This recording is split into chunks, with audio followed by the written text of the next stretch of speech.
I'd always wanted to see a fire tower not as some tourist relic, but as a living, breathing outpost, a place where even the forest's breathing feels sharper.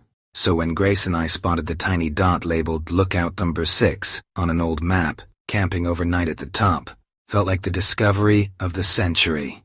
We got back to the car in the valley around noon, our teeth crunching Idaho dust and our backpacks carving into our shoulders. But there it was, the tower rising like a splinter stabbed into the sky. Wooden stilts, a cube-shaped cabin, a 40-meter spiral staircase, and one half-rotten deck serving as the observation platform. A telegraph from another century, Grace smirked, pointing her lens up at it. Which means there's probably something retro inside, I replied, tapping the Baofeng radio clipped to my belt. Old tech loves the company of its own kind. It took us nearly an hour to climb. The steps creaked like each plank had trapped the ghost of the tree it once was. Black ants scattered from beneath the splintering boards, and we left a wake of wood dust behind us. Inside, the cabin was cleaner than I expected. Intact windows, a table, 2 folding chairs, a weathered Midland radio on the console, and a steel lockbox marked with the emblem of the U.S. Forest Service. Inside was a thick logbook. The first entry was from 1959. The last one, faded but still legible, August 15, 1987.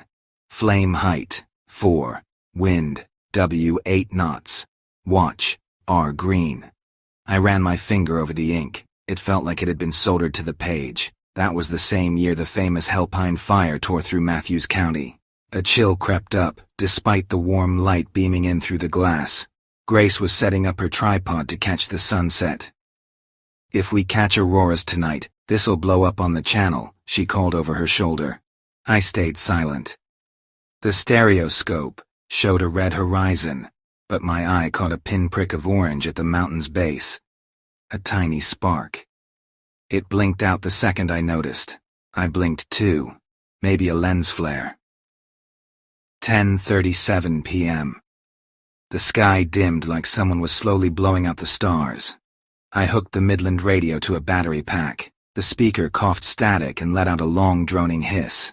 According to the label, the antenna hadn't hit a signal in 30 years. "Dead air," I shrugged. "Log that, Mr. Dead Air," Grace replied, clicking her camera. We left the journal on the window ledge. A breeze slipped through a cracked pane and flipped the page forward, then back, like it was checking for signatures. 10:57 p.m. The forest below had dissolved into pitch. Our only light was the square of the moon reflecting off the cabin's glass. Then, down among the trees, again, an orange flicker. This time longer, not a spark, but a burning branch. Grace captured a reflection on her time-lapse, but by her expression, I knew she didn't smell smoke in the wet air. 11:10 p.m., I was fiddling with the squelch dial on the radio. Grace was reviewing her footage, frame by frame, and on the last segment, no more than 10 seconds old, I saw a reflection of the cabin and a tiny human figure standing at the base of the tower. The orange light flared right on their shoulders, as if someone was holding a gas lamp behind them. "Were you filming anyone down below?" I asked. "No one. It's just us here." She zoomed in. The silhouette looked like me, same build, same cap, even a radio antenna poking up from the shoulder. But the jacket shimmered, a ranger's coat, marked with the same circular emblem from the lockbox lid. Something inside me cracked a little. I stepped toward the door, and a click popped near my ear. 11:11 p.m. The radio lit up. First, a gritty crunch, like someone pushing sand into the speaker. Then a voice, dry, brittle, warped like a warped tape. "Lookout, number 6. Sector 6, flame height 4. Do you copy?" The exact phrases from the logbook, carbon pressed into the air. Their cadence scalded the silence. I reached for the mic, but my fingers were stiff, copper and ice. For the first time that night, Grace's influencer calm slipped. "Who is that, Max?"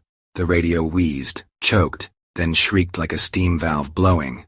Then, silence. Even the forest outside seemed cut out with scissors.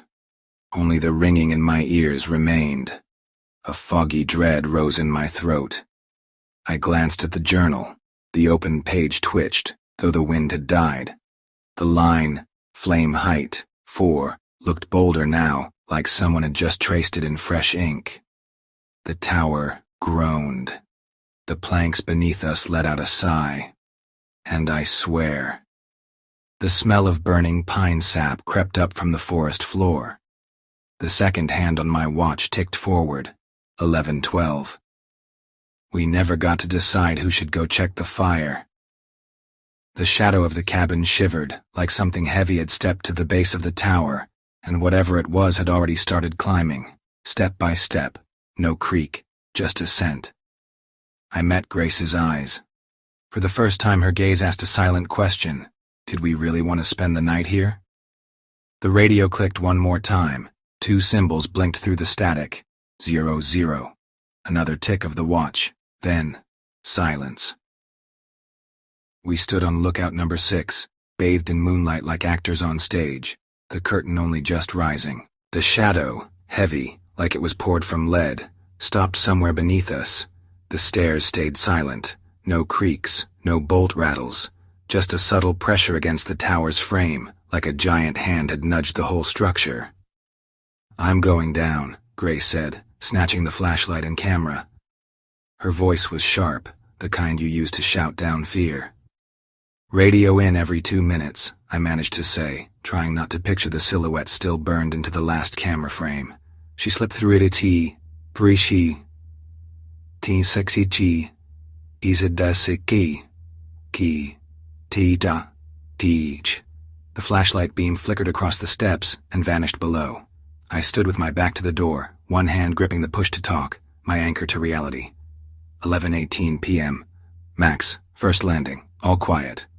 Her voice hissed with distance, like she was miles away, though I could still see her light looping around the spiral just a few turns down. The scent of resin seeped through the cracks. Below, the forest floor flickered with faint campfire light, like someone was sweeping a red lantern through the pines. 11:20 p.m. I see the ground. Max, did you catch that? Catch what? A tag, still hot, lying in ash. I pressed my forehead to the window. Below, a faint orange glow. My brain stalled. It was 48-degree farce outside, so why was the ash still warm? "Come back up," only static answered, scattered pulsing bursts. I ran to the scope. Instead of a live view, the eyepiece played a stuttering frame from Grace's time-lapse, as if her camera was streaming directly into my eyes. I saw a figure at the tower's base, a man. He was pulling on a Forest Service jacket. Not just any. Mine. My build, my cap, even the antenna from my radio. Then the image doubled.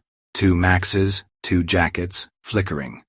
The forest melted, the picture jumped, and dissolved into digital noise. The scope clanged shut. The blur vanished. Just trees now. And nothing else. The radio crackled. "Lookout 6, flame height 4. Then only breathing, thin, papery.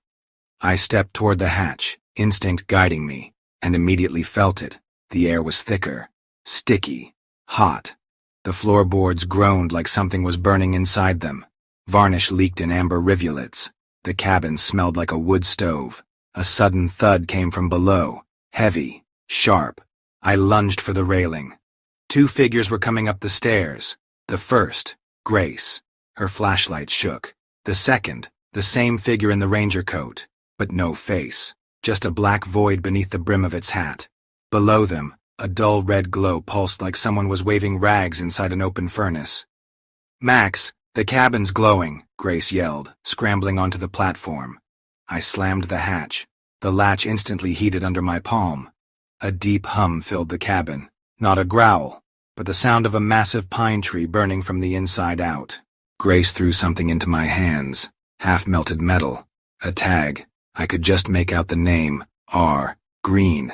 Its edges were bitten by flame. "It smells like a campfire down there," but there's barely a handful of ash, like the fire flared up and vanished. No time to rest. The radio beeped. On the screen, a timer. Near to 057, D00 56, a countdown. The cable inside buzzed like a whisper. Sector 6, do you copy? The floor began to bubble with amber blisters. Sticky resin dropped onto my boot and sizzled like water on a skillet. There's an emergency hatch, I shouted. I remembered the manual we'd skimmed earlier. A note in the margins, emergency slide chute. Under the table. We flipped the table. Sure enough, a square panel, held by a steel latch, warm to the touch. 0031. The resin had already crept toward us in thick red veins. I snapped the latch. The hatch flew open into a cold black shaft. A sturdy synthetic rope unraveled down. Someone had replaced it recently, maybe hours ago. 20 I went first. The rope scorched my palms, but the air was crisp, no smoke. Above, Grace clipped her pack to her chest and started down. The tower shuddered like a giant pounding its fist against the base. 0. 7. We dangled 3 meters from the ground. Resin plopped onto leaves like burning syrup. Hot, but not flame. I dropped the last few loops. Grace followed. We tumbled into the moss.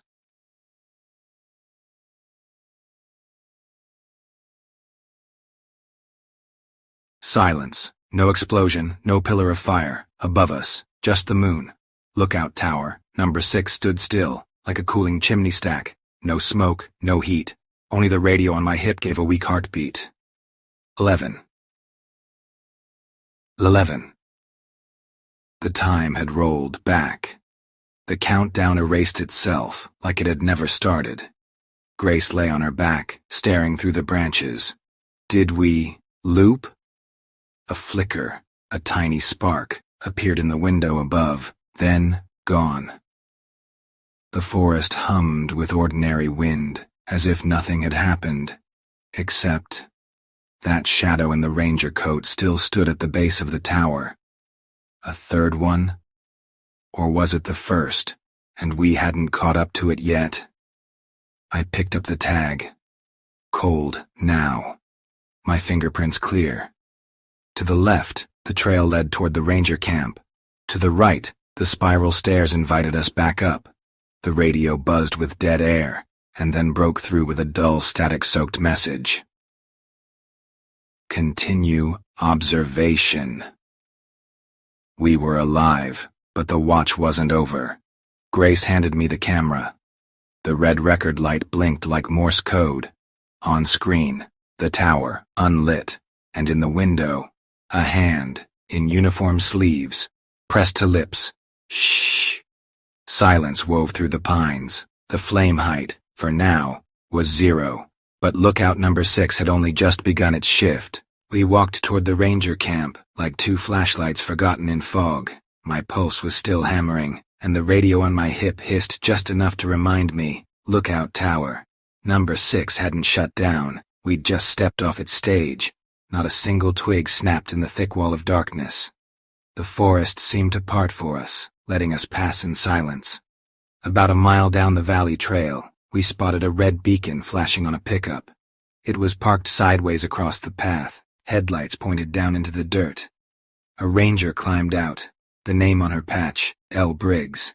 The crease between her brows said she'd been called in on high alert.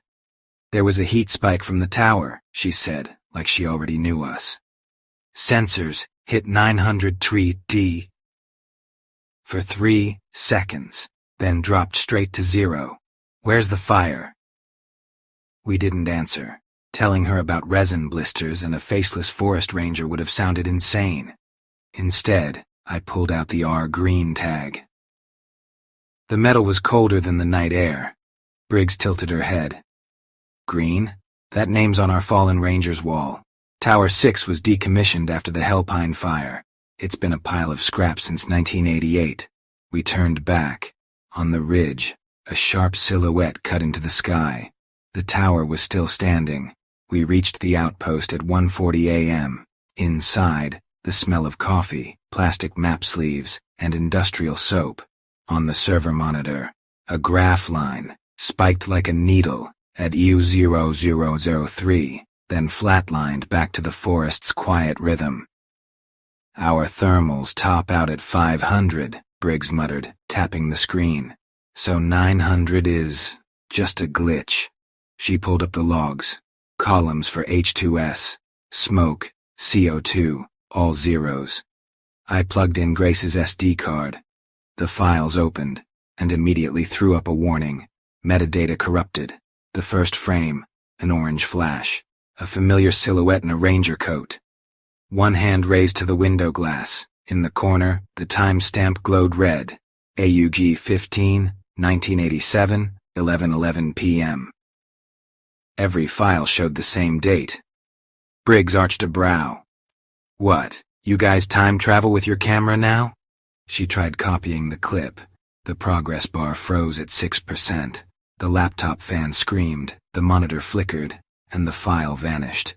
Grace clutched her tripod like a funicular handrail.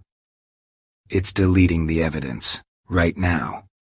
In the corner, the base radio suddenly clicked to life. Flame height 4.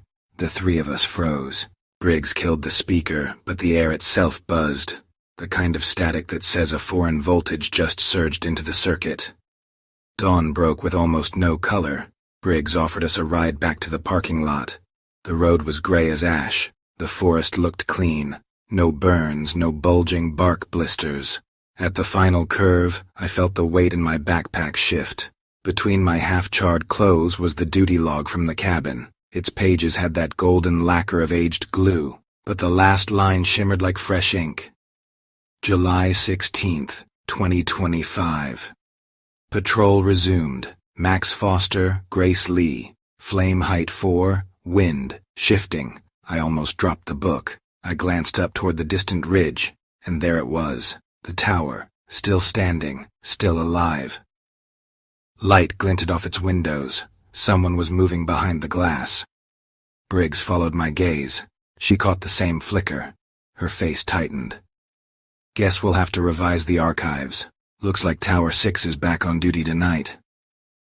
We said quick goodbyes. The ranger pickup disappeared into the trees. I cradled the logbook in my lap. The ink had dried, but it smelled of sap, as if it bled straight from a pine trunk. Next to me, Grace scrolled through her phone. No signal. Just as she gave up, the screen blinked. A push notification flashed for a split second, icon shaped like an old radio tower. Shift begins in 10:49 Nemu. Confirm attendance. Gone before her finger even touched it.